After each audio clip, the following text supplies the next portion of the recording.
शान्ताणं नमो सिद्धार्णं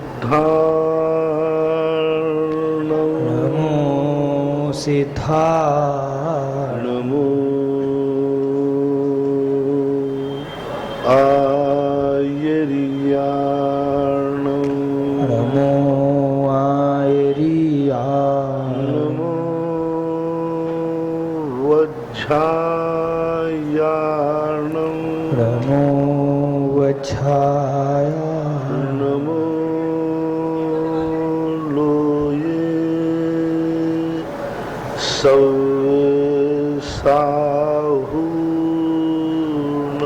नमो लोये सौसाहूणं। पंच परमेष्टि भगवान की जय हो। आचार्य श्री गुरुवर कुंद कुंद महाराज की जय हो। आचार्य श्री गुरुवर विद्यासागर महाराज की जय हो। परम पूज्य मुनि पुंगव श्री 108 सुधा सागर जी महाराज की जय हो। समस्त मुनि संघ की गांधीधाम से सरिता जैन महाराज जी की जिज्ञासा है, गुरु जी विदेश क्षेत्र के जो मनुष्य होते हैं क्या वे सुदर्शन मेरु की वंदना कर सकते हैं या और तीर्थंकरों के जन्म कल्याण को साक्षात देख सकते हैं? अगर नहीं तो किस कारण से, कृपया समाधान करें। जो सुदर्शन मेरु की मनुष्य गति विदेश क्षेत्र के मनुष्य होते हैं, विदेश क्षेत्र के मनुष्य जो होते हैं वो क्या सुदर्शन मेरु है? विदेश क्षेत्र के जो मनुष्य हैं वो विद्याधर, जिनको विद्याएं सिद्ध होती हैं, विद्याओं के माध्यम से वह वंदना कर सकते हैं। मुनिराज को यदि रिद्धि सिद्धियां हो गई तो वे रिद्धि के माध्यम से वंदना कर सकते हैं। ऐसे शास्त्रों में बहुत सारे उदाहरण मिलते हैं। विद्याधर लोग अपनी विद्याओं के माध्यम से मेरु पर्वत के पांचों पांडुक वन में जाकर के भगवान की वंदना करते हैं। मुनिराजों के भी बहुत सारे उदाहरण मिलते हैं जो पांडुक वन की वंदना करके, महावीर स्वामी का जब जन्माभिषेक हो रहा था उस समय चारण रिद्धिधारी मुनिराज पांडुक वन की वंदना करके लौट रहे थे। उस समय उनको भगवान का अभिषेक दिखा और महावीर स्वामी को देख करके उनके मन में जो संदेह था वो दूर हुआ, तो उन्होंने उनका नाम महावीर का भो सन्मति ऐसा नाम देकर के विहार किया। इससे सिद्ध होता है कि करने में कोई बाधा नहीं है, लेकिन सामान्य मनुष्य वहाँ तक नहीं जा सकते। उतनी ऊंचाई पर सामान्य मनुष्य चढ़ भी नहीं सकते और उतनी ऊंचाई तक उनकी गति भी नहीं हो सकती। मेहरौनी उत्तर प्रदेश से जितेंद्र जैन महाराज श्री सिद्ध चक्र। एक भी ध्यान रखना कि पूरे पांडुक वन में त्रियंचों का वास होता है। त्रियंच लोग जो हैं वहाँ मेरु पर्वत पर त्रियंचों का अवस्थान पाया जाता है, तो वो त्रियंच उसी वन में वहीं रहते हैं। उसी प्रकार के जो त्रियंच हैं वो सब त्रियंच वहाँ पक्षी आदि पाए जाते हैं। मेहरौनी से जिज्ञासा है, महाराज श्री सिद्ध चक्र विधान में मैना सुंदरी और श्रीपाल के पात्र बनाना और श्रीपाल से यंत्र पर अभिषेक कराना क्या ठीक है? क्योंकि उस समय तो श्रीपाल को कुष्ठ रोग था, उसने तो अभिषेक किया नहीं था, तो ये पात्र बनाना और उनसे अभिषेक कराना यह जो बातें आती हैं ये सब कोई आगम सम्मत मुझे नहीं मिली। श्रीपाल चरित्र में इस प्रकार की कोई बात नहीं मिली कि मैना सुंदरी ने अभिषेक किया था। ऐसी कोई बात नहीं मिली कि श्रीपाल ने अभिषेक किया था। मात्र इतना ही मिलता है कि गंधोदक, अब वो गंधोदक जरूरी नहीं कि श्रीपाल नहीं बनाया हो।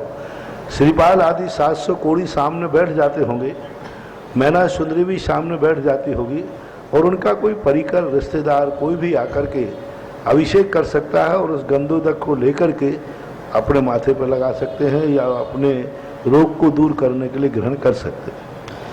दिल्ली से अलका जैन की जिज्ञासा है, महाराज जी आचार्य वर्धमान सागर जी महाराज ने आचार्य विद्यासागर जी महाराज के स्वर्ण दीक्षा जयंती पर बोला कि 20वीं शताब्दी के चारित्र चक्रवर्ती आचार्य शांति सागर हैं और 21वीं शताब्दी के आचार्य विद्यासागर जी महाराज जी। सुनकर बड़ी खुशी हुई। क्या ऐसा वात्सल्य भाव अन्य साधुओं में नहीं आ सकता? कृपया समझो। देखो, वर्धमान सागर महाराज जी आप लोगों के यहाँ जैसे परिवार में पिता भाई होते ना, ऐसे वर्धमान सागर महाराज जी हमारे ही वंशज हैं। हम और वे दोनों एक ही हैं। कुछ बातों को लेकर के वो शांति सागर महाराज के बीच में जो उनको परंपरा मिली उन्होंने ग्रहण कर ली, लेकिन आज हम वर्धमान सागर महाराज को हमारा संघ उतना ही महत्व देता है जितना हम लोग आचार्य विद्यासागर महाराज को महत्व देते हैं। हमारे आचार्य श्री का स्पष्ट निर्देश भी है और हम लोग करते भी हैं। जब भी वर्धमान सागर महाराज हमारे संघस्थ साधुओं को मिलते हैं तब हमारा संघ हम लोग उनको वही व्यवहार करते हैं जो आचार्य श्री के साथ करते हैं। हमारे अग्रज पूज्य योग सागर महाराज श्रवण बेलगोल के अंदर पवित्र सागर जी 2-3 महाराज गए थे और आचार्य श्री से जब पूछा गया कि वर्धमान सागर महाराज जी वहाँ विराजमान हैं, उनके साथ हमें क्या समाचार करना है, तो पूज्य आचार्य महाराज ने यही कहा, जो समाचार मेरे साथ करते हो वही समाचार वर्धमान सागर महाराज के साथ करो। अभी हमारे महाराज पदमपुरा में प्रमाण सागर जी महाराज मिले थे, तो उन्होंने भी वही व्यवहार किया जो आचार्यवत, आचार्य भक्ति आदि, आचार्य भक्ति, सिद्ध भक्ति, शुद्ध भक्ति जो हम आचार्य करते हैं। महाराज महासागर को भी सागर में मिले थे, इन्होंने उनकी बराबर आगवानी की क्योंकि वो निर्दोष चर्या का पालन कर रहे हैं। वर्धमान सागर महाराज जी जो आचार्य महाराज हैं वो हमारे बहुत बड़ी हमारी पीढ़ी में, हमारे पूज्यवर शांति सागर महाराज की पीढ़ी में एक बहुत बड़े महान और आचार्य, आदर्श आचार्य हैं। हमें उन पर गर्व है कि आज 21वीं सदी में भी वर्धमान सागर महाराज कोई भी ऐसो आराम की कोई चीज नहीं, कूलर पंखा आदि का कोई प्रयोग नहीं करते पूज्यवर, और मिथ्यात्व आदि का कहीं कोई समर्थन नहीं करते। वर्धमान सागर महाराज ने कहीं भी क्षेत्रपाल पद्मावती विरोध नहीं किया है, लेकिन कभी उन्होंने विराजमान भी नहीं कराया। पूज्यवर शांति सागर महाराज ने भी कहीं अपनी जिंदगी में क्षेत्रपाल पद्मावती आदि की स्थापना नहीं कराई, जहां थे उनका विरोध नहीं किया, ये बात है, क्योंकि उसमें साम्य भाव रखा, लेकिन उन्होंने खुद विराजमान कराए हों ऐसा कोई उल्लेख नहीं है। और वही परंपरा पूज्यवर वर्धमान सागर जी महाराज और वही परंपरा पूज्यवर आचार्य विद्यासागर महाराज, ये दोनों आचार्य शांति सागर महाराज की आर्ष परंपरा के मूल स्तंभ प्रतीक। आचार्य शांति सागर महाराज की एक पवित्र आर्ष परंपरा है, इतनी पावन पवित्र आर्ष परंपरा है कि जैसे साक्षात कुंद कुंद स्वामी और गणधर परमेष्ठी की। और आज ये दोनों आचार्य, उनकी चर्या की कोई शानी नहीं, उनकी चर्या में किंचित मात्र भी ऐसो आराम नहीं है, कोई परिग्रह का नाम की कोई चीज नहीं है, कोई अपने सुख सुविधाओं की कोई चीजें नहीं रखते हैं, कभी कूलर में नहीं बैठते, पंखे में नहीं बैठते, एसी में नहीं बैठते। अब तुम उनसे कहो कि वर्धमान सागर पसीना आता है तो मल खा रहे हैं। अब कितना बड़ा कहने में शर्म भी नहीं आती, लज्जा भी नहीं आती कि इतने बड़े आचार्य लोगों क्या कह रहे हैं। देखो, एक तो ये कहना कि भाई मैं एसी और पंखा लेता हूं, ये दोष है, बहुत दोष है, लेकिन मेरी स्थिति नहीं बन पा रही है। ये कहना कि जो पंखा कूलर नहीं लेते हैं वे आहार नहीं कर रहे हैं, मल खा रहे हैं, यानी पसीना आता है ना तो मल खा रहे हैं, तो यानी वर्धमान सागर महाराज जी मल खा रहे हैं। पूज्यवर वीर सागर शिव सागर महाराज मल खाते थे, शांति सागर महाराज मल खाते थे, क्योंकि पसीना तो उनको भी आता था। तुम कहो कि उनके चौके में भीड़ नहीं रहती थी, भीड़ से पसीना नहीं आता, पसीना तो गर्मी से आता है। अरे जब कमरे में अकेले बैठा रहता हूं तब भी पसीना आता है, सामायिक में बैठता हूं तब भी पसीना आता है, उस समय तो कोई नहीं रहता। आहार में एक व्यक्ति भी रहे तब भी पसीना, तो भीड़ से पसीना का कोई संबंध नहीं है।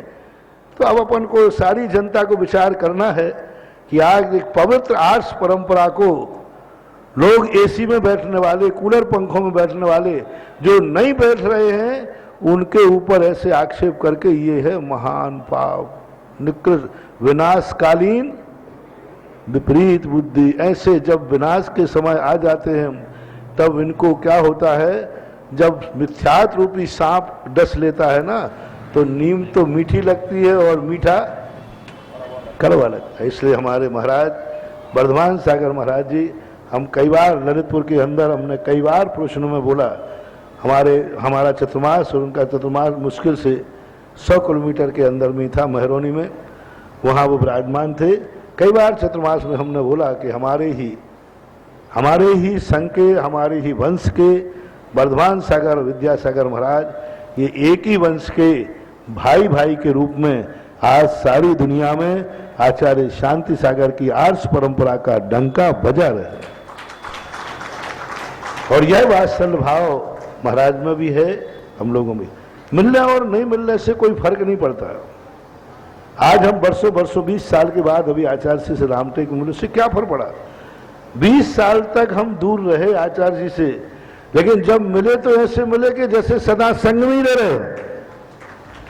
हमारे आचार्य जी कहते हैं कि क्षेत्र की दूरी कोई दूरी नहीं है, हृदय की दूरी नहीं होना चाहिए। बस सब भगवान महावीर तो कितने साल पहले मोक्ष चले गए, लेकिन आज भी ऐसे लगता है जैसे वो अपने बीच में है, क्योंकि उनका संबंध अपने हृदय से है। इसलिए ये सब बातें विचारनी बहुत अच्छा। वर्धमान सागर महाराज जी ने, भट्टारक जी ने जो कुछ किया, जो कुछ बोला, वो एक शांति सागर महाराज की एक पवित्र परंपरा को उन्होंने जीवित किया। बहुत बहुत बहुत बहुत अच्छा। महाराज श्री आचार्य कुंद महाराज है, समंतभद्र महाराज, सभी को आहार लेते हुए पसीना तो सभी को आता होगा। पसीना कुंद स्वामी मल खाते थे, क्योंकि उस समय तो पसीना तो उनको भी आता था, समंतभद्र महाराज को भी आता था। और तो और जो और भद्रबाहु स्वामी सुत केवली है, उनको भी आता था, क्योंकि पसीना तो शरीर का एक हिस्सा है, प्रकार के उसका पैटर्न है। तीर्थंकर आदि को छोड़ देना उनको, क्योंकि जन्म से उनका अतिशय है। महाराज श्री आप आचार्य जी से दूर नहीं है, आप तो आचार्य जी के बहुत पास हैं, क्योंकि आप आचार्य जी की आज्ञा में हैं। और जो भी आचार्य जी की आज्ञा में रहता है वो दूर रहते भी बहुत पास में रहता है। हैदराबाद से विराट जैन इनकी जिज्ञासा है, गुरुवर आज का युग आधुनिकता में लिप्त है, ऐसे में जो को एजुकेशन हमारे भारतीय संस्कृति को खोखला कर रही है। लड़के लड़की एक साथ में पढ़ते हैं, दोनों एक दूसरे के करीब आ जाते हैं। ऐसे में आज का समाज जो को एजुकेशन को स्वीकार कर रहा है और उनको नहीं, ऐसे में वो लोग कुछ गलत कदम उठा लेते हैं। तो गुरुवर कुछ ऐसा मार्गदर्शन दें कि ये सब बंद हो जाए। मैं तो सब प्रोत्साहन दे ही रहा हूँ। माँ बाप यदि सुधर जाएं तो बच्चों को तो मैं सुधार लूँगा। जो को एजुकेशन जो आज चल रही है, ये सारे माँ बाप का शौक है। माँ बाप खुद बेटियों को को एजुकेशन में पढ़ाना चाहते हैं। माँ बाप खुद चाहते हैं। जितने आज दुर्गुण आ रहे हैं बेटे बेटियों में, सब में माँ बाप की सहमति है। माँ बाप खुद बेटे बेटियों को जीन्स ला कर देते हैं, वो खुद अपने साथ में ऐसे वस्त्र पहना कर घुमाते हैं। गार्जियन यदि असहमति देगा तो फिर बच्चे उससे बच नहीं सकते। को एजुकेशन जो छोटी क्लासों में चलना फिर भी ठीक है, लेकिन 6th क्लास के बाद, अधिकतम 8th क्लास के बाद को एजुकेशन होना ही नहीं चाहिए। हमारे पूज्य ऋषभदेव ने बड़े होने के बाद ब्राह्मी और सुंदरी को अपने भाइयों के साथ भी नहीं पढ़ने दिया।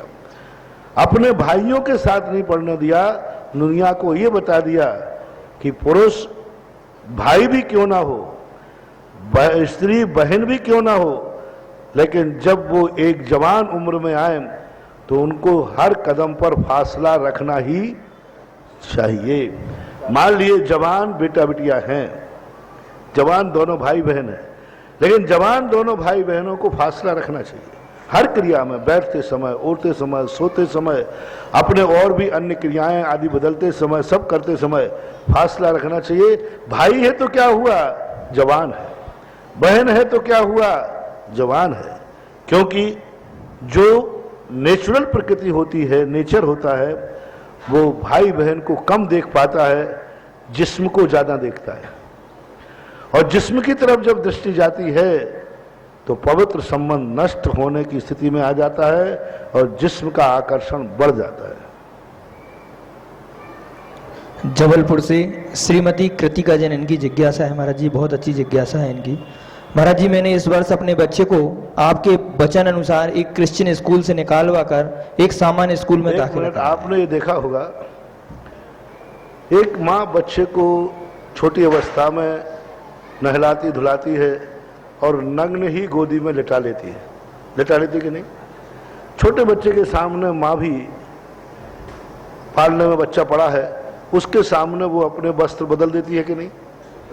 माँ बेटे ही है ना। अब वही बेटा बड़ा हो जाने के बाद माँ बेटे से पर्दा क्यों करती है? बच्चा तो अपनी है ना, जिसको हमने नंगा गोदी में खिलाया है, जिसके हमने कपड़े बदले हैं, पहना है, वही बच्चा थोड़ा सा बड़ा हो जाने के बाद माँ उस बेटे से पर्दा करती है कि नहीं? क्यों? बेटा तो बेटा ही है, बेटा तो बेटा ही है, उससे पर्दा करने की क्या जरूरत पड़ी? नहीं, बेटा भली बेटा है, लेकिन बेटा जिस उम्र में आ गया है उस उम्र में मां को भी मर्यादा रखना पड़ेगी। बहन की बात तो बहुत दूर की है। बहन से ज्यादा तो पावन कौन है? मां। जब मां को ही मर्यादा रखना पड़ रही है, बेटा बड़ा हो गया, तो फिर बहन को तो मर्यादा रखना ही चाहिए। इसलिए उम्र का लिहाजा मां को भी ध्यान रखने योग्य होता है, फिर अन्य लोगों को तो रखना ही चाहिए। जबलपुर से एक जिज्ञासा आई है महाराज जी। महाराज जी, मैंने इस वर्ष अपने बच्चे को आपके वचन अनुसार एक क्रिश्चियन स्कूल से निकलवा कर एक सामान्य स्कूल में दाखिला करवाया है। महाराज जी, यह बात भी बताना चाहती हूँ कि पिछले वर्ष एक दिन स्कूल में घर आने पर बेटे के हाथ में एक नॉनवेज वाली खाने की सामग्री थी। बेटे की आयु बस 5 वर्ष की है, वह तो नहीं जानता सही गलत क्या है। वह खाने की जिद करता रहा। मैंने पूछने पर बताया कि क्लास टीचर ने दी है। तभी से मन बनाया था कि उसे स्कूल से निकालने का, परंतु अब ज्यादातर लोगों का कहना है कि बच्चे का भविष्य बर्बाद कर दिया उस स्कूल से निकालकर।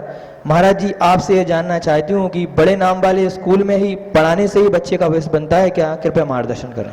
पहली बात तो जो आपने पकड़ा ये बिल्कुल 100% सही है।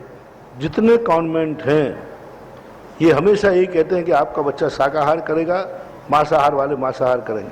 आपसे कह देते हैं, बाद में बच्चों को जब भोजन का समय होता है तो एक राउंड में बैठालते हैं, एक साथ सब अपने टिफिन कहते हैं। फिर उनके जो मैडम नर्स जो भी होते हैं वो कहते हैं कि देखो कोई भी वस्तु अपनी लाए हो उसको एक दूसरे को शेयर करो, एक दूसरे को आदान प्रदान करो। उससे क्या होता है, बच्चे आदान प्रदान कर लेते हैं छोटे होने के, तो वो किसी भी प्रकार से मांसाहार का प्रचार करते हैं, तो होता ही है। दूसरी बात, अच्छे स्कूल का नाम होने से, अच्छे बच्चों को भेजने से भविष्य बन सकता है, लेकिन सामान्य स्कूल से भी भविष्य नहीं बनता, सो बात नहीं है। मैं तो ये कहता हूं कि कुछ स्कूल ऐसे भी हैं जो मांसाहारी नहीं है, पेवर शुद्ध शाकाहारी हैं। ऐसे अच्छे स्कूल भी तो हैं, स्टैंडर्ड के बहुत अच्छे स्कूल हैं। कोई कॉन्वेंट में ही पढ़ाया जाए, ऐसे शाकाहार हैं जिनके मैनेजमेंट शाकाहार हैं, जो स्कूल में किसी मांसाहार को टिफिन में सामान नहीं लाने देते, ऐसे स्कूल भी भारत में हैं। तो आप कृपया करके ऐसे स्कूलों में भेजिए, ऐसे स्कूलों में बच्चियों के लिए, बच्चों के लिए, तो बच्चों के लिए ऐसे स्कूल में आप भेज सकते। बच्चियों के लिए आज देखिए आप प्रतिभा स्थली आचार्य ने खोली, वहां पर देखिए किस प्रकार की व्यवस्थाएं बन रही हैं। और दूसरी बात है कि आप खुद सारी समाज से मेरा कहना है, कॉन्वेंट कोई देवता नहीं बनाते, कॉन्वेंट में कोई देवता नहीं पढ़ाते, कॉन्वेंट की बिल्डिंग भी मिस्त्री ही बनाता है, कॉन्वेंट में कोई मनुष्य पढ़ाता है। क्यों नहीं अपन सारी समाज मिलकर के या एक जैन समाज मिलकर के हर जिले के अंदर एक कॉन्वेंट स्तर का स्कूल क्यों नहीं खोल सकते?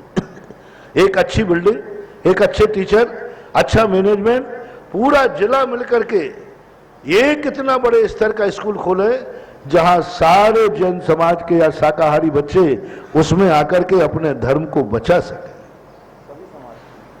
अन्य समाज वाले जितने शाकाहारी होंगे वे सब उसी स्कूल में आएंगे। अन्य समाज वाले मिलकर के क्यों नहीं अभियान चलाते कि हमारे भारत में वही स्कूल का कामयाबी होंगे जो शाकाहारी होंगे, मैनेजमेंट। इसलिए आप लोगों के बच्चों का भविष्य यदि आप चाहते हैं तो समाज मिलकर के अच्छे स्कूलों की स्थापना करें और इतने बढ़िया टीचर रखें कि कॉन्वेंट के विद्यार्थी तुम्हारी तरफ आकर्षित हो जाएं और एक दिन भारत से कॉन्वेंटों को बंद होना पड़े। कितनी बड़ी बात है कि बच्चे हमारे हैं और पढ़ा रहे हैं अंग्रेज लोग। हम बच्चों को पैदा करते हैं और पढ़ाने के लिए हम अंग्रेज कॉन्वेंटों की शरण में जाते हैं। यानी हमारी समाज को कितनी बड़ी लानत है कि हमारी समाज हमारे खुद के बच्चों को पढ़ाने में असमर्थ है। हमारे खुद के बच्चों में पढ़ाने के लिए हम स्कूल नहीं खोल पा रहे हैं और बच्चे हमारे हैं, उनके लिए इंग्लैंड से कॉन्वेंट आ रहा है, अंग्रेज लोग आ रहे हैं, वे तुम्हारे बच्चों को पढ़ा रहे हैं। क्या ब्रिटेन के अंदर भी किसी भारतीय स्कूल है?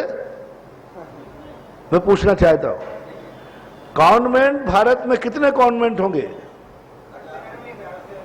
सैकड़ों हजारों की तादाद में होंगे। यानी एक ब्रिटेन कॉन्वेंट खोल रहा है हमारे भारत में हजारों बच्चों को, और इसमें 99% भारतीय पढ़ते हैं, और जिसमें 60% जैनी पढ़ते हैं। क्या इंग्लैंड के अंदर कोई भारतीय स्कूल है वहां पर जहां अंग्रेज लोग पढ़ते हो? क्यों नहीं है? जब वो तुम्हारे यहां खोल रहे हैं तो भारत वालों के लिए भी ब्रिटेन में जाकर स्कूल खोलना चाहिए, और इतने बढ़िया स्कूल वहां खोलना चाहिए जहां भारतीय संस्कृति पढ़ाई जाए। अंग्रेज लोग पढ़े तुम्हारे तो फिर मैं आदान प्रदान मानूंगा कि महाराज वो हमारे यहाँ स्कूल खोल रहा है, हम उनके यहाँ खोल रहे हैं। आपका तो एक स्कूल ब्रिटेन के अंदर नहीं है, लेकिन उन ब्रिटेन कॉन्वेंट वालों के भारत में हजारों स्कूल हैं। यही बहुत बड़ी दुर्नीति है जो एक दिन देश को पुनः गुलाम बनाएगी। अभी चेत जाओ और स्पष्ट आवाज लगाओ, हमारे बच्चे हैं, हम खुद पढ़ा लेंगे, हमें किसी विदेश की सहायता की जरूरत नहीं है। मोहिक से सुरभि जैन इनकी जिज्ञासा है। महाराज श्री, मैंने किसी से सुना है कि पूज्य शांति सागर जी महाराज को समाधि से पूर्व एक स्वप्न आया था कि उनका जीव कुछ भववाद पुष्करार द्वीप में तीर्थंकर पद प्राप्त करेगा, और यही स्वप्न उनके शिष्य वीरसेन महाराज को भी आया था। महाराज जी श्री, क्या यह बात सही है? कृपया। ये सब कपोल कल्पित बातें हैं। हमारे पूज्य शांति सागर महाराज इन सपनों के माध्यम से तीर्थंकर नहीं बनना चाहते, वे तो साधना और तपस्या के माध्यम से तीर्थंकर बनेंगे।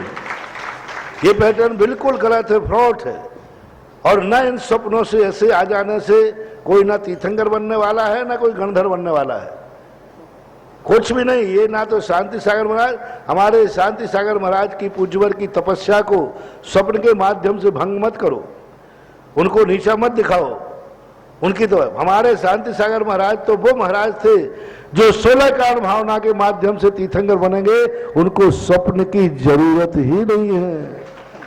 स्वप्न तो वो देखता है जो असमर्थ होता है, और समर्थवान तो स्वप्न नहीं देखता, वो तो साक्षात्कार करता है। गलत है, बिल्कुल गलत है। ये गांधी जैसी बातें मत करो। ये गांधी ने कहा कि हमें जाति स्मरण हुआ है संख्यात वर्षों का, उसकी चंपा बहन को हुआ कि वो गणधर बनेगी। ये तो अपन दोनों जने मिलके भी कर सकते हो, दोनों मियाँ बीवी मिलके करना ना। बोले आज रात में सुबह देखा मैं तीर्थंकर बनूंगा, तो पत्नी कहेगी मैं गणधर बनूंगी। बोले कैसे जाना? बोले रात में स्वप्न आया। तो ये तो कोई भी कर सकता, मैं भी कर सकता हूं, तुम भी कर सकते हो। मैं कहूं कि मेरे रात में आया कि मुझे केवल ज्ञान हो गया है, और मैं विदेश क्षेत्र में सिमंदर भगवान के बाद मैं ही सिमंदर हूं। अब आओ इसको असत्य सिद्ध करके दिखाओ, दिखा ही नहीं सकते।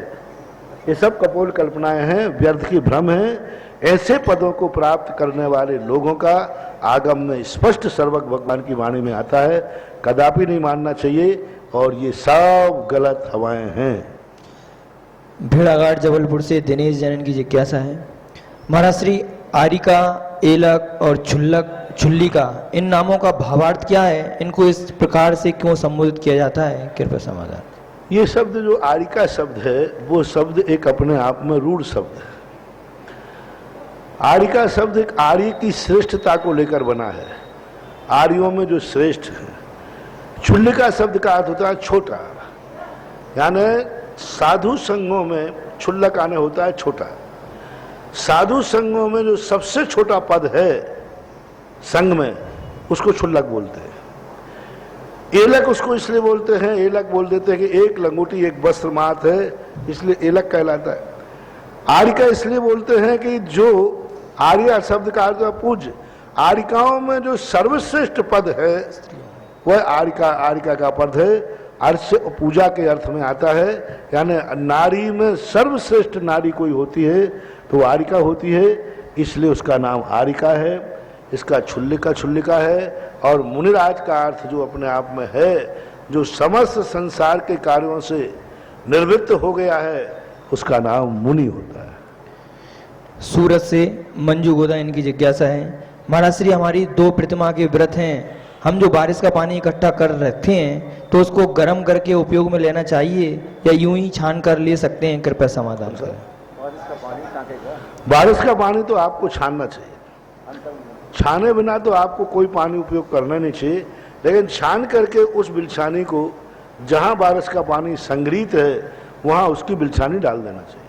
ठंडा उपयोग कर सकते हैं, गर्म और ठंडे में आपका सचित्त त्याग यदि है तो आपको गर्म ही करना पड़ेगा, लेकिन जो वृत्ति आदि हैं वे छान करके लवंग आदि डाल करके कुछ तिक्त आदि पदार्थ डाल करके 6 घंटे तक उस पानी को अपने उपयोग में ले लेते हैं। बसंत कोठारी विजयनगर से इनकी जिज्ञासा है, महाराज श्री 63 सलाका पुरुष कौन होते हैं और यह मरकर कहाँ कहाँ उत्पन्न होते हैं? कृपया समाधान करें। 63 सलाका पुरुषों में 24 तीर्थंकर, 12 चक्रवर्ती, 9 बलभद्र, 9 नारायण, 9 प्रतिनारायण, ये सब टोटल संख्या 63 सलाका पुरुषों की होती है। इनमें तीर्थंकर नियम से मोक्षगामी होते हैं, बलभद्र नियम से मोक्ष और स्वर्ग 2 योनि में जा सकते हैं, मोक्ष भी जा सकते हैं और स्वर्ग भी जा सकते हैं। नारायण प्रतिनारायण नियम से अधोगामी होते हैं और जो नारायण प्रतिनारायण बलभद्र और चक्रवर्ती जो हैं भजनी हैं, मोक्ष भी जा सकते हैं, स्वर्ग भी जा सकते हैं और नरक भी जा। चक्रवर्ती की 3 गति, बलभद्र की देव और मोक्ष 2 गति, नारायण के नियम से 1 अधोगति और तीर्थंकर की 1 मोक्ष गति, इस प्रकार का विभाजन होता है। जिज्ञासा समाधान के ऑनलाइन सत्र के बाद अब आप लोगों से की जिज्ञासाओं के लिए प्रथम जिज्ञासा के लिए मैं आमंत्रित करता हूं शैलेश जी जैन शास्त्री किशनगढ़ से, और आपके बाद तैयार रहेंगे नरेंद्र जी जैन बिजोलिया से। मेरे गुरुवर, आपके श्री चरणों में कोटि कोटि नमोस्तु। हे गुरुवर, आज प्रातःकाल के प्रवचन में जैसा कि आपने कहा कि रणथंबोर की वो प्रतिमा जिसके कभी पूजन नहीं होती थी उनकी भी होने लगी। अनेक स्थानों पर ऐसी प्रतिमाओं को आपने पूज्यता प्रदान करी। आचार्य के श्री के संग से भी ऐसा सब कुछ हुआ। अभी एक हमने खबर पढ़ी महाराज जी एक पत्रिका में कि बिहार के बस्तर जिले के अंदर जंगलों में ऐसी सैकड़ों मूर्तियां महाराज जी उपेक्षित पड़ी, बड़ी बड़ी दिगंबर मूर्तियां जो ना तो पुरातत्व के संरक्षण में ना समाज के संरक्षण में। ऐसी पूरे देश में अनेकों मूर्तियां मंदिर है महाराज जी। मेरा प्रश्न सिर्फ इतना सा है कि जैसे मात्र अकेले कुंडलपुर मंदिर के विरोध में जितना पैसा खर्च हुआ उतने पैसे से कई मंदिर मूर्तियों के जीर्णोद्धार हो सकते, तो ये जो जैन संस्कृति संरक्षण वगैरह के जो ये संघ चलाते हैं, क्या ऐसा क्या हो सकता है कि ये लोग ऐसे जीर्णोद्धार करने लग जाए महाराज जी? ऐसा होता है कि जो जिनका विनाशकालीन विपरीत बुद्धि है, इनके क्या है, निगेटिव करने में इनको मजा आता है। जितना ये विरोध करने में पैसा खर्च कर रहे हैं, कुंडलपुर के संबंध में करोड़ों करोड़ रुपया खर्च हुआ, बचाने वालों को भी करोड़ों करोड़ रुपया फीस देना पड़ी। कुंडलपुर को बचाने के लिए एक एक वकील की 1-1 करोड़ रुपया फीस दी गई, तब कुंडलपुर बचवाया। विरोध करने वालों ने भी लाखों लाखों करोड़ रुपया मिटाए। यही पैसा जैसे आप शैलेश जी कह रहे हैं उन उजड़े हुए मंदिरों में लगा देते तो शायद उनको पुण्य इतना होता कि प्रशंसा के पात्र बन जाते। लेकिन करे क्या, उनका तो काम ये है स्वयं कुछ करना नहीं। मैंने तो हमें कहा था एक बार जो विरोध करने वाले हैं कि आप एक मंदिर का जीर्णोद्धार करके दिखा दीजिए कि इस पैटर्न में जीर्णोद्धार करना है, एक तीर्थ क्षेत्र उठा दीजिए, एक जीर्णोद्धार करके हम उसी को मान जाए। एक तीर्थ क्षेत्र तो बनाओ। रणथंबोर के अंदर जब मेरे पास लोग आए, मैंने कहा नहीं, मुझे लास्ट में आना, पहले आप सबके पास होके आ जाओ। सवाई माधोपुर सबके पास गए, जयपुर में भी लोगों के पास है कि साहब हमारा एक रणथंबोर में मंदिर है, वो जीर्ण शीर्ण है, वो गिर रहा है। देखने गए, देख करके टाइम बोले। बड़ी बड़ी अंतरराष्ट्रीय संस्थाओं से कहा, साहब ने जाकर के कोई ने लाख रुपया, कोई ने 50,000 रुपया दे करके अपनी तीसरी कर ली। मैंने कहा सबसे पहले पूरे भारत में घूम के आओ, पहले जब कोई नहीं मिले तब सुधा सागर के पास आना। अंत में सब में घूम फिर करके मेरे पास आए और कमेटी ने लिखित प्रस्ताव पास किया कि जो विरोध करने वाली संस्थाएं हैं उन सबके पास मैं गया, किसी ने मुझे सहायता नहीं दी। और अब मैं महाराज के पास जा रहा हूं, यदि कोई मेरा विरोध करता है मेरे कार्य का, तो हम सारे सवाई माधोपुर समाज उसका निंदा प्रस्ताव पास करेंगे और हमारे सवाई माधोपुर का वो दुश्मन माना जाएगा। हम उसके दुश्मन का बहुत अच्छा प्रस्ताव पास किया था। तो मैं तो यही कहता हूं कि जो काम कर रहे हैं उनको करने दो, तुम उससे अच्छा करके दिखाओ, लोग तुम्हारी तरफ आकर्षित हो जाएंगे, लोग तुम्हारी तरफ प्रभावित हो जाएंगे, तो लोग अपने आप कहेंगे इनका जीर्णोद्धार। एक भी विरोध करने वालों ने अपनी जिंदगी में एक भी तीर्थ क्षेत्र को ऊंचाइयां प्रदान नहीं की, एक भी तीर्थ क्षेत्र, इस तीर्थ क्षेत्र को इतना ऊंचाई प्रदान कर दी। और आचार्य महाराज ने, उनके संघ ने हर साल एक तीर्थ क्षेत्र का जीर्णोद्धार होता है और वो तीर्थ क्षेत्र इतनी ऊंचाई पर पहुंच जाता है जितनी ऊंचाई पर सांगानेर पहुंच रहा है। सांगानेर में भी सब लोग आए, राशियां बोल बोल करके नहीं दी। एक व्यक्ति ने 5 लाख रुपया बोल के गया, बाद में बहाना बना के टाल गया, पैसे नहीं दिया, बाद में आज सांगानेर विकास को प्राप्त हो गया। तो उनको ये ईर्ष्या होती है कि मैं कुछ नहीं कर पाया और ये कर जाते हैं, इससे कुछ नहीं होने वाला। शैलेश जी, इस कार्य का उनकी बुद्धि पलटने के लिए, उनकी बुद्धि ठिकाने के लिए कि जितना तुम विरोध में अपना एनर्जी खर्च कर रहे हो, इतना चलो गांवों में और जंगलों में जो मंदिर उजड़े पड़े हैं उनके विकास में समय लगाओ। इसका संयोजक मैं शैलेश शास्त्री को बनाता हूं। इस कार्य का संयोजक आज से शैलेश शास्त्री है। मेरी जहां सहायता की जरूरत पड़े मैं सदा तुम्हारे लिए पीछे रहूंगा और तुम्हारे लिए संबल दूंगा। आप उनसे कहिए कि चलिए फलाने जंगल में, फलाने गांव में एक मंदिर जीर्ण शीर्ण हो रहा है, उसका जीर्णोद्धार कराइए। मेरे से जो सहयोग चाहिए होगा, मेरे पास जो सहयोग की अपेक्षा करते हो, मैं करने को तैयार हूं। लाओ उन लोगों को पकड़ पकड़ के तुम और जाकर उनसे पूछो, आज के संयोजक शैलेश जी शास्त्री। अभी सवाई माधोपुर में जो तारागढ़ की दुर्ग की पहाड़ियों में वो 84 मूर्तियां दिखा रहे महाराज जी, वही जीर्णोद्धार है अभी तो। अगर खंडार हाँ। कितनी महाराज जी? खंडार एक तीर्थ क्षेत्र है। चलो सवाई माधोपुर का रणथंभौर तो हमने मिटा डाला, अभी खंडार में नहीं पहुंचा हूं। सुनो रे भारत के पुरातत्ववेत्ताओं, पुरातत्व के संरक्षण करने वालों, सुनो रे बड़ी बड़ी सभाओं और समितियों वालों, सुनो रे बड़े बड़े संस्कृति स्थापित करने वाले लोग, सुनो सुनो सुनो, अभी खंडार में नहीं पहुंचा हूं, उसके पहले खंडार का विकास कर दो। यदि मैं पहुंच गया तो हो सकता है खंडार आपकी दृष्टि में मिट जाए। कभी मैं तो मिटाऊंगा आप कहते हो, तो क्यों ना मेरे पहुंचने के पहले जहां जहां मैं पहुंचूं उसके पहले वहां तुम लोग पहुंचो। शैलेश जी, सही बात, जहां जहां मैं पहुंचूं उसके पहले आप उस टीम को लेके पहुंचो और कहो महाराज आएंगे, उसके पहले ही हम खंडार को सिर पे उठा करके आकाश में भेज देंगे, जिससे सुधा सागर महाराज को यहाँ कुछ करने का मौका ही न मिले। नमस्ते। नरेंद्र जी जैन, पत्रकार और सचिव आचार्य विद्यासागर पब्लिक स्कूल बिजोलिया से, और आपके बाद तैयार रहेंगे ज्योति जैन भानगढ़ से। जिनके आने से क्षेत्र चमक जाते हैं, जिनके आने से क्षेत्र चमक जाते हैं, जिनके तप से क्षेत्र अतिशयकारी बन जाते हैं, ये उन महान संत के शिष्य हैं जिनके हाथों से भगवान निकल जाते हैं, जिनके हाथों से भगवान निकल जाते हैं। बिजोलिया तीर्थ क्षेत्र को बुलंदियों पर पहुंचाने वाले जगत पूज्य, प्रातक स्मरणीय, चिरकाल वंदनीय परम पूज्य मुनि सुधा सागर जी महाराज के चरणों में सत नमन।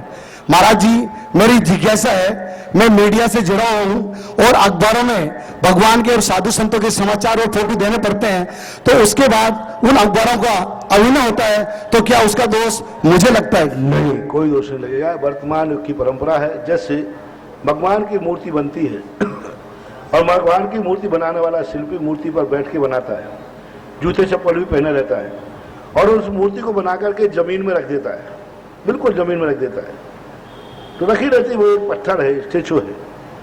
लेकिन वही मूर्ति जब तक प्रतिष्ठित नहीं होती है तब तक आपके लिए कोई दोष नहीं रहेगा। ये वर्तमान युग का विज्ञापन है, प्रचार है, वो मूर्ति नहीं है, मूर्ति की छाया है। फोटो जो आप छाप रहे हो वो मूर्ति नहीं है। जैसे मुनिराज है और मुनिराज की छाया जमीन पर पड़ रही कि नहीं, तो क्या मुनिराज जमीन पर पड़ रहे हैं? लेकिन मुनिराज की छाया जमीन पर पड़ेगी कि नहीं? गंदगी में से भी छाया पड़ेगी कि नहीं? कई बार तो हम चल रहे हो, छाया पड़ रही, आप हमारी छाया पे पैर रखते हुए जा रहे हो रहा तो नहीं, चिंता मत करना।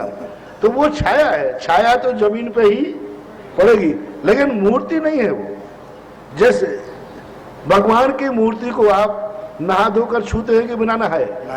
नहा दो और उन्हीं भगवान की फोटो, उन्हीं भगवान की फोटो कह रहा हूं, उन्हीं भगवान की फोटो आप जेब में रख लेते कि नहीं? दूसरे भगवान है कि वही भगवान? वही भगवान। लेकिन मूर्ति को अपन नहा धो के छूते हैं और फोटो को अपन बिना नहाए रख लेते हैं। फोटो के अंदर अपन कितना अंतर है। आज कोई महिला अशुद्धि में होती है तो क्या भगवान की मूर्ति के दर्शन करती है? लेकिन घर में उन्हीं भगवान की फोटो टंगी हुई है तो बोलो क्या करते हैं आप लोग? जेब में रखते हैं। घर में जो फोटो टंगी रहती है वो फोटो को ढांक देते हैं कि टंगी रहती है? तो उसका दर्शन नहीं हो रहा है क्या? हो रहा है। हो रहा है, लेकिन कोई दोष नहीं। भगवान की मूर्ति का दर्शन करना ये साक्षात जिनबिंब है। फोटो के दर्शन करना वो साक्षात जिनबिंब नहीं है, वो जिनबिंब की छाया है। तो ये सारे स्थिति को अपन को समझना चाहिए, इसलिए कोई दोष नहीं। नमस्ते। ज्योति जैन भानगढ़ से, और आपके बाद तैयार हैं श्रीमती मंजू ठोलिया, बरकतनगर, जयपुर। तो महाराज जी, मेरी जिज्ञासा ये है कि हमारे गांव में एक तूफान आया तो उससे हमारी मंदिर की शिखर गिर गई, तो उससे हमारे मंदिर पर और समाज पर क्या असर पड़ेगा? अब स्वभाव शिखर गिरने पर असर तो पड़ता है, शिखर गिर गई, सब कुछ गिर गया, बुरा प्रभाव तो नहीं पड़ेगा, क्योंकि आप लोगों ने तोड़ा नहीं, प्रकृति ने किया। अच्छा यही है कि उसको पुनः बना लिया जाए। मंजू ठोलिया, बरकतनगर, और आपके बाद तैयार रहेंगे पंडित राजमल जी जैन, व्याख्याता सांगानेर। नमस्ते महाराज जी। महाराज जी, जो ये विधान पूजन होती है सब जगह और पर्वों में संगीत से पूजन होती है और एक हम साधारण क्या पूजन करते हैं वैसे ही बोल के, तो इससे क्या प्रभाव पड़ता है सभी पर? हम सब समझ में नहीं आएगा। एक तो संगीत में पूजा होती है और एक ऐसे ही पूजा करते हैं, तो इनमें दोनों में से कौन सी श्रेष्ठ और कैसे करनी चाहिए? बहुत बड़ी विचित्रता है।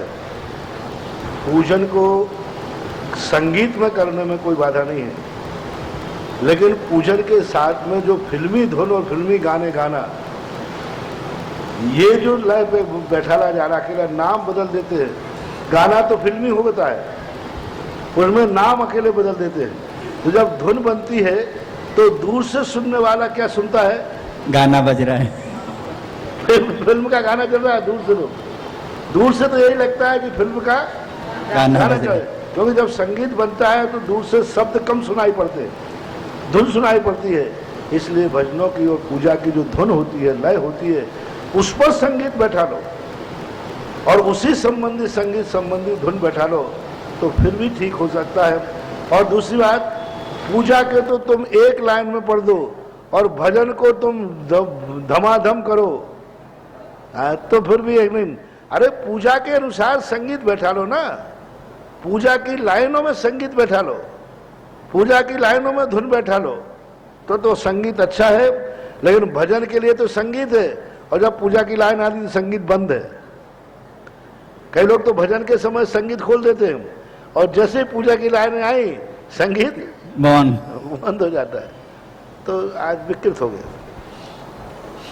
पंडित राजमल जी जैन, व्याख्याता सांगानेर संस्थान से,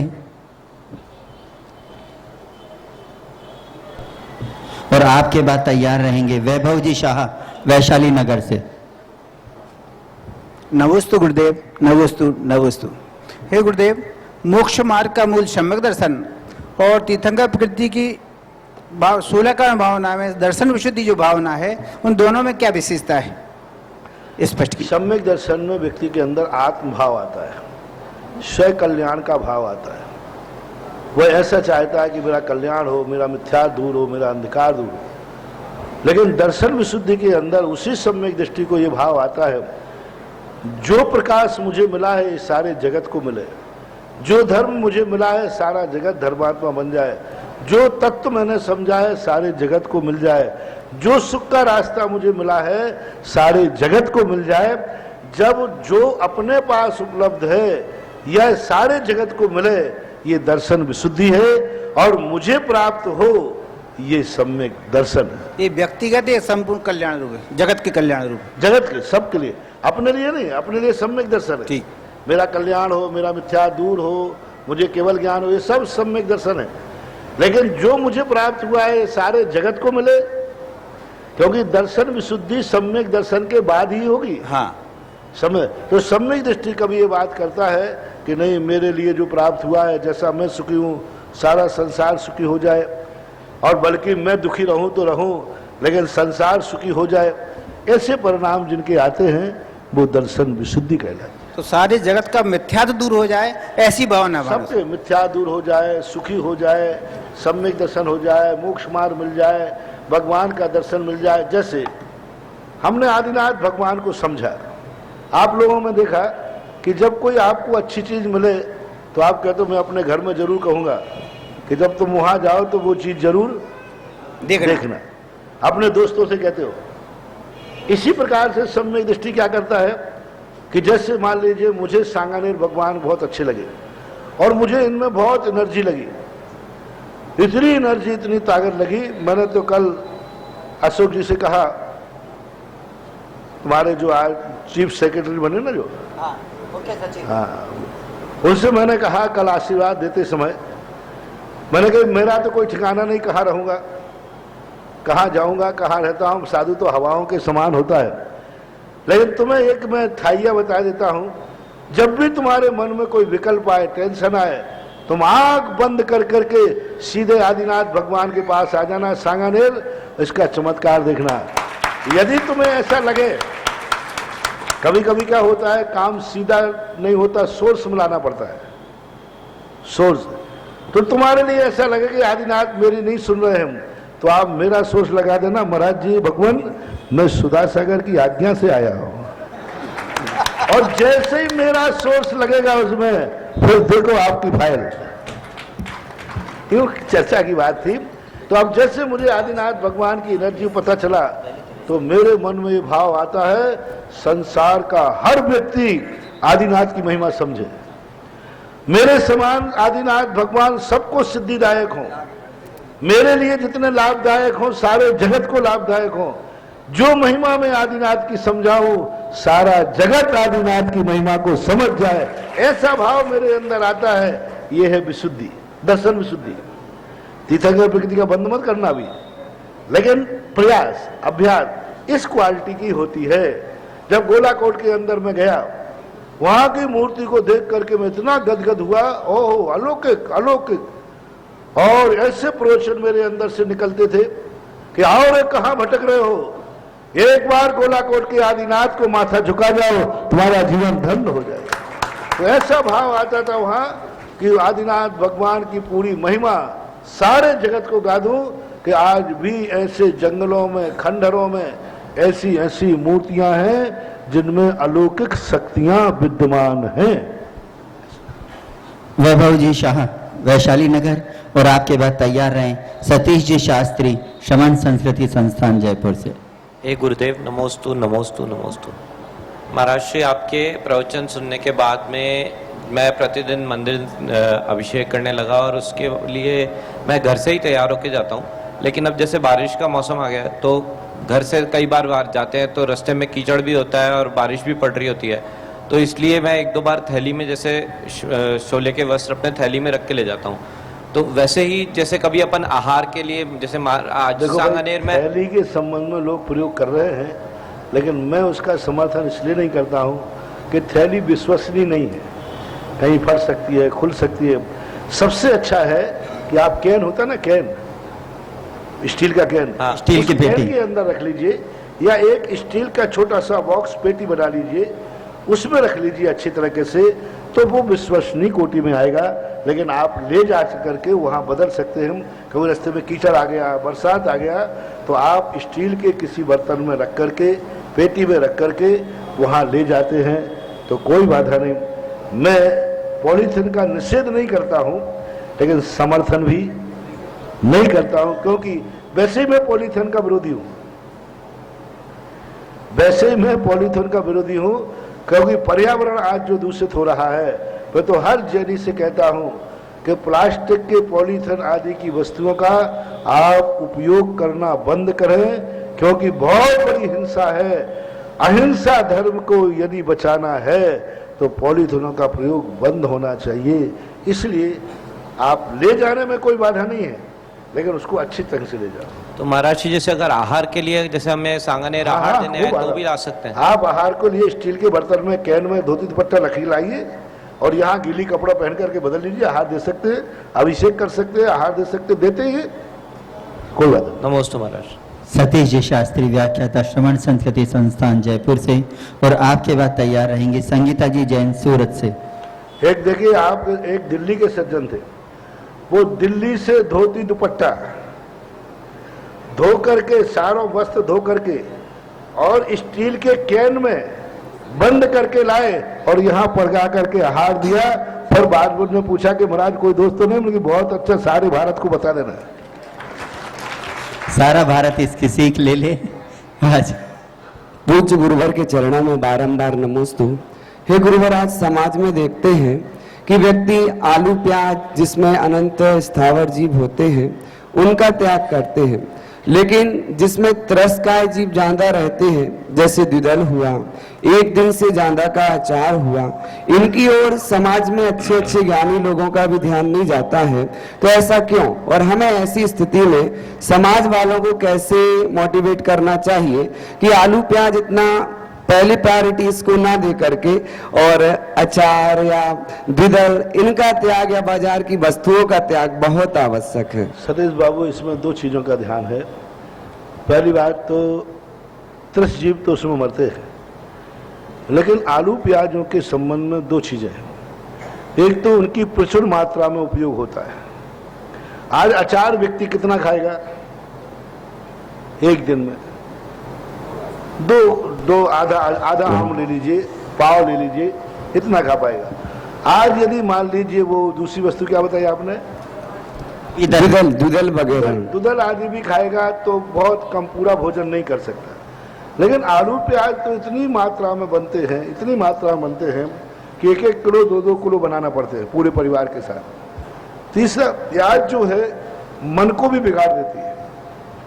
रही बात आचार की, संधान की, तो स्पष्ट रूप से आगम में निषेध किया है कि उसको ग्रहण नहीं करना चाहिए। मर्यादा के बाहर की वस्तुएं त्रस्त जीवों का घात करती हैं, नहीं करना चाहिए। लेकिन हमारे यहाँ उसी चीज का विशेष प्रचलन हो जाता है जिस चीज की प्रचुरता होती है, बहुलता होती है, जिनके लिए बहुत ये बात है। लेकिन अचार आदि का निषेध होना चाहिए, नहीं करना चाहिए, इसको उपदेशों में लेना चाहिए। नमोस्तु गुरु। संगीता जी जैन सूरत, और आपके बाद तैयार रहेंगी राशि जैन सांगानेर। हेलो महाराज जी के चरणों में त्रिबार नमोस्तु नमोस्तु नमोस्तु। महाराज जी, जैसे अभी सिद्ध चक्र विधान चल रहा है तो वो 8 दिन में होता है, तो हम शुरू का जैसे 8, 16, 32 क्या एक दिन में नहीं कर सकते? सिद्ध चक्र विधान जो अभी चल रहे हैं, तो जैसे कोई कारणवश हम 8 दिन नहीं करके जैसे तो 8, 16, 32 जैसे एक साथ नहीं कर सकते क्या? देखो, मार्ग तो जो है वो उसी को ग्रहण करना चाहिए। अपवाद मार्ग की कोई गणना नहीं होती, एक दिन में पूरा कर लो ना, तो ये अपवाद मार्ग है, इसको कर लेना चाहिए, ये नहीं कहूँगा।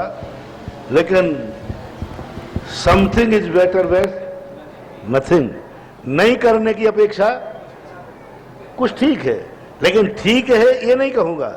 नहीं करने की अपेक्षा कुछ ठीक है, कर लेता है तो कोई बाधा नहीं है, लेकिन पूर्णतः ठीक नहीं है। राशि जैन सांगानेर, और आपके बाद तैयार रहेंगे सरोज जी शास्त्री सांगानेर। नमस्ते महाराज श्री, मेरा प्रश्न ये है कि रोड तीज क्यों मनाई जाती है?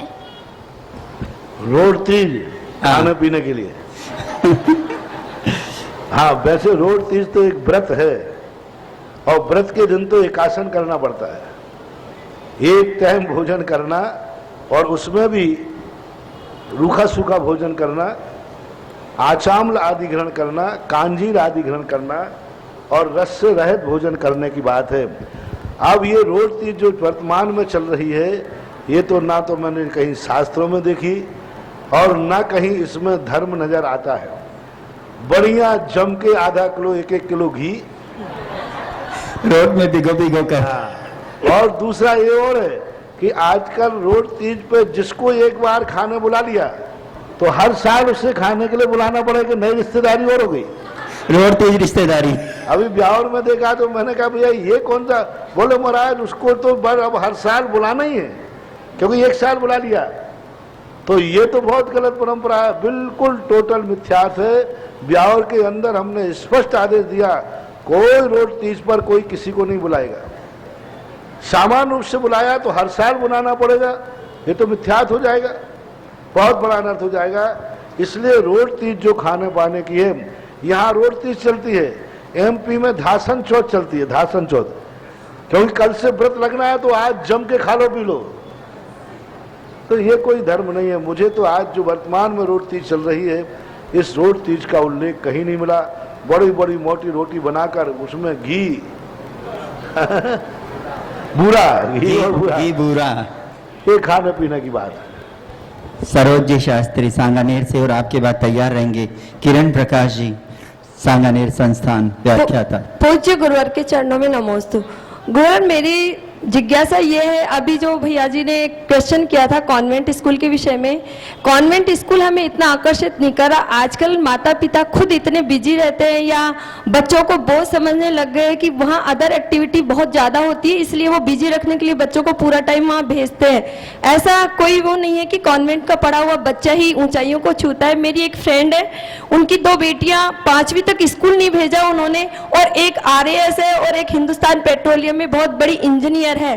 तो मेरा कहना है गुरुवर, या मेरा आपसे निवेदन है कि लोगों को आप यही कहें कि कॉन्वेंट स्कूल हमें आकर्षित नहीं कर रही, हम अपने बच्चों को समय नहीं दे पा रहे हैं और इसीलिए उनको ज्यादा से ज्यादा उधर भेज रहे हैं, ये कम हो।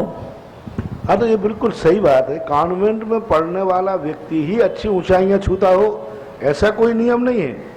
वो कॉन्वेंट की पढ़ाई से हम आकर्षित हो रहे हैं, हमारी साइकोलॉजी बन गई है।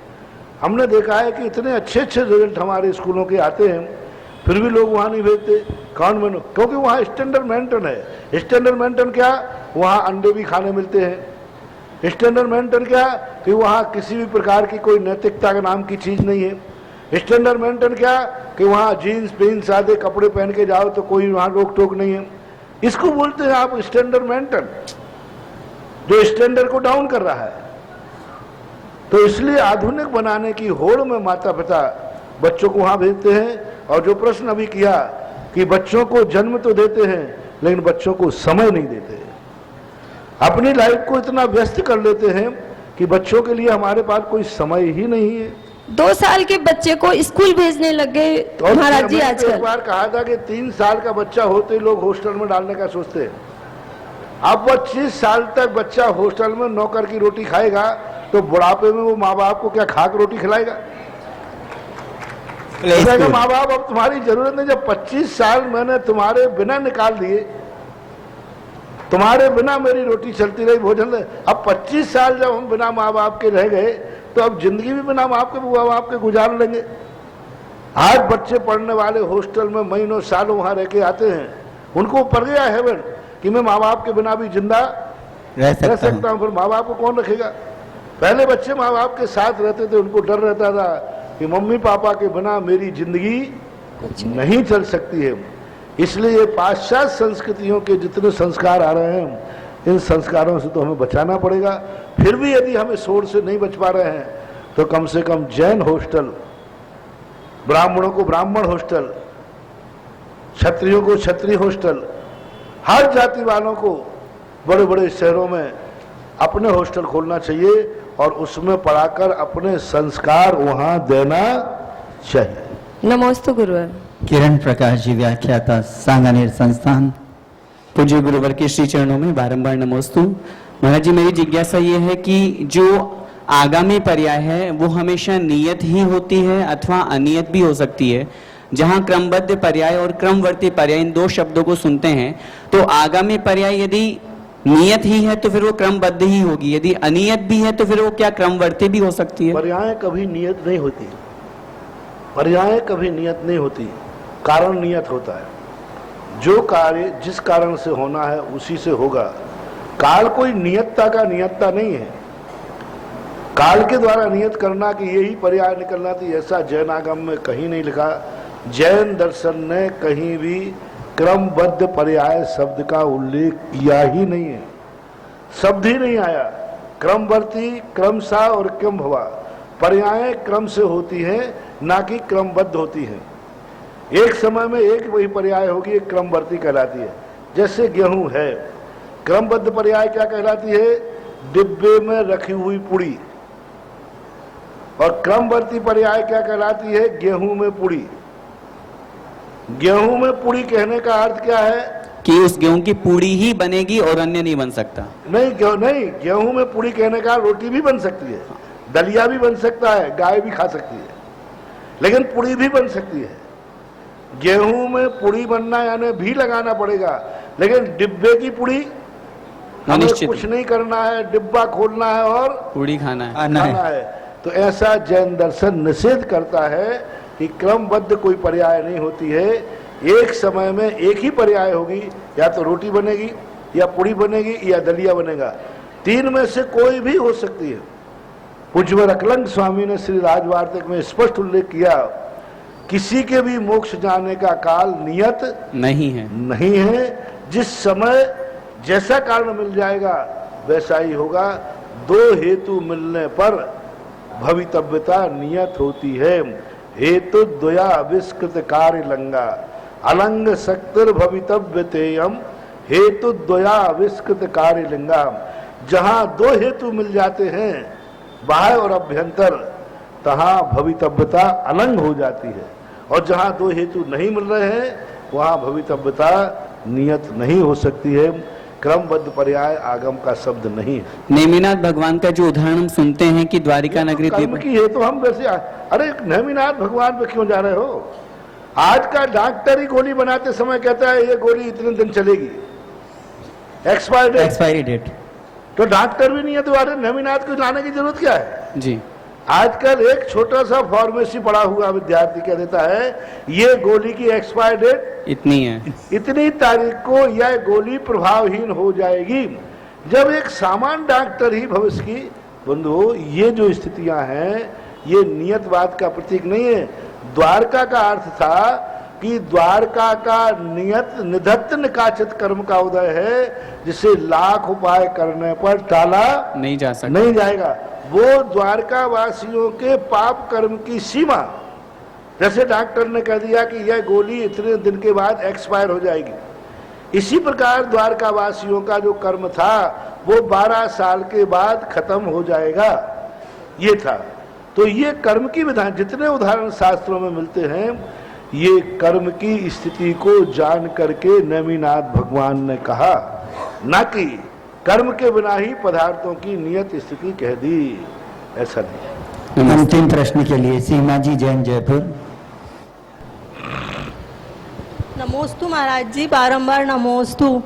महाराज जी, मेरा प्रश्न यह है कि समाज में एक कुरीति छाई हुई है कि आपके अगर बेटा नहीं है तो बोले हम आपकी बेटी से शादी नहीं करेंगे क्योंकि आपके बेटा नहीं है। समाज में ऐसी कुरीति है कि जब बेटी की शादी हो तो ये पूछा जाता है कि आपके बेटा भी है कि नहीं है, तो ये ऐसी कुरीति का कैसे निदान करें? मेरी एक ही बेटी है, लेकिन मेरे को ये बहुत दिक्कत आई, जगह जगह लोगों ने कह दिया आपके बेटा नहीं है तो हम आपसे आपकी बेटी से शादी नहीं करेंगे। तो अब ये बहुत बड़ी कुरीति है। अरे भाई, आजकल बेटे नहीं, यदि यही पूछना है तो हम दो और हमारे दो का नारा खत्म करो। अब आजकल दो ठोल तो है ही। अब कोई कहते हैं लड़के से शादी करते हैं तो बोले शादी तो कर लूंगा, लेकिन शादी तो है ही नहीं। अब शादी के बिना के, अब लड़की मिल गई तो बोले साले साहब तो है ही नहीं। तो अब आजकल तो जो परिवार नियोजन ने बहुत सारे रिश्ते तो खत्म ही कर दिए।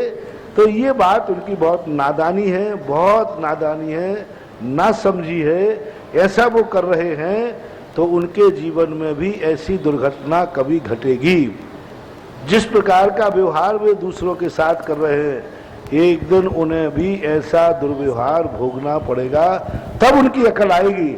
अभी थोड़ी उनकी अकल कम होगी, लेकिन इस कुरीति को मिटना चाहिए, गलत है। जनवाणी स्तुति।